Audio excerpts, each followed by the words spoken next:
Good day, I am Bernadette Gao, together with Jomar Cabral. Now we will be discuss about Cubism. So now, let's talk about the history of Cubism.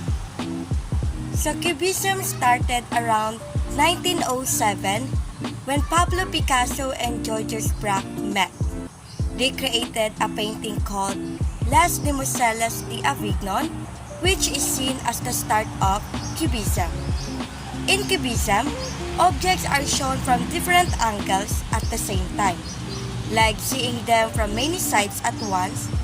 People thought the shapes in Cubist art looked like cubes, so they called it Cubism.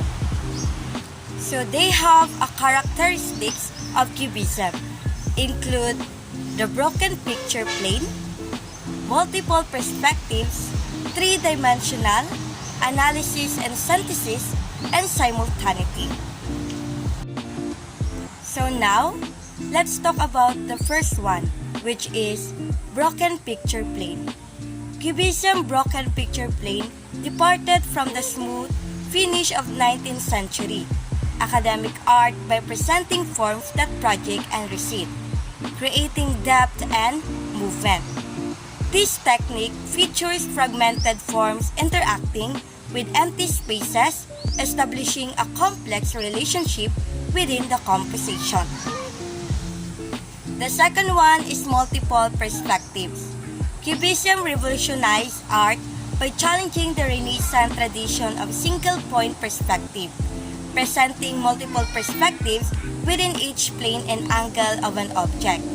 Unlike earlier, artists such as Manet and Cézanne, who also rejected linear perspective, Cubists provided a unique analysis of space and objects, enabling viewers to see different angles of an object simultaneously.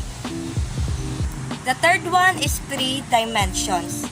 Cubism employs multiple perspectives to depict objects and figures in three dimensions, offering a tactile solidity to paintings despite the dynamic and shifting views. This technique fundamentally alters traditional notions of representation, allowing artists to explore spatial complexity and depth in innovative ways.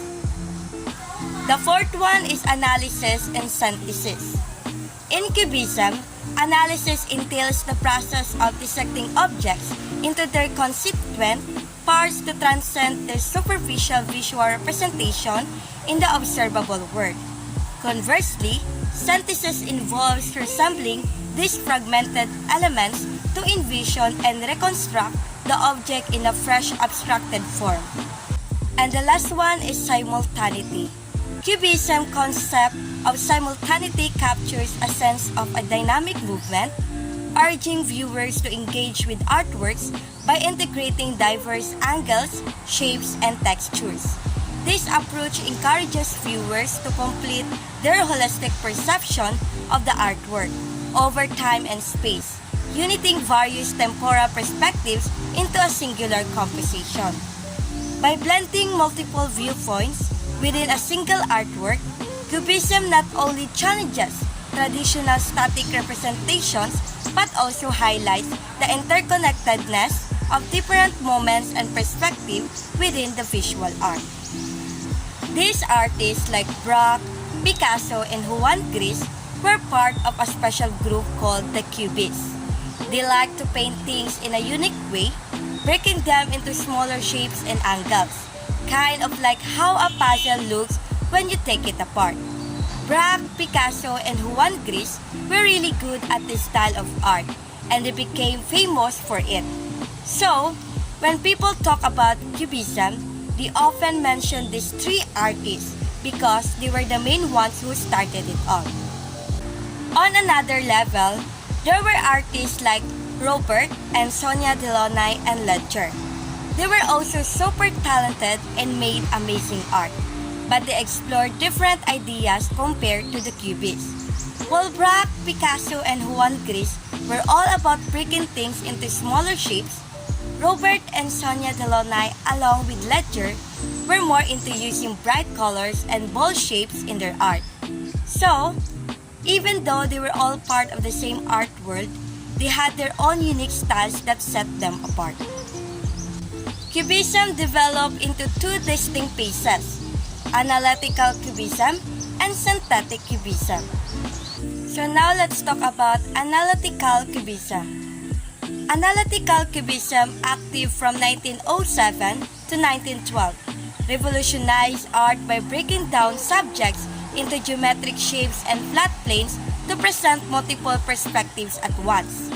This movement, characterized by artists using mute colors and dark, earthy tones, created a subdued and intricate visual language that emphasized complexity and depth. The second one is synthetic cubism.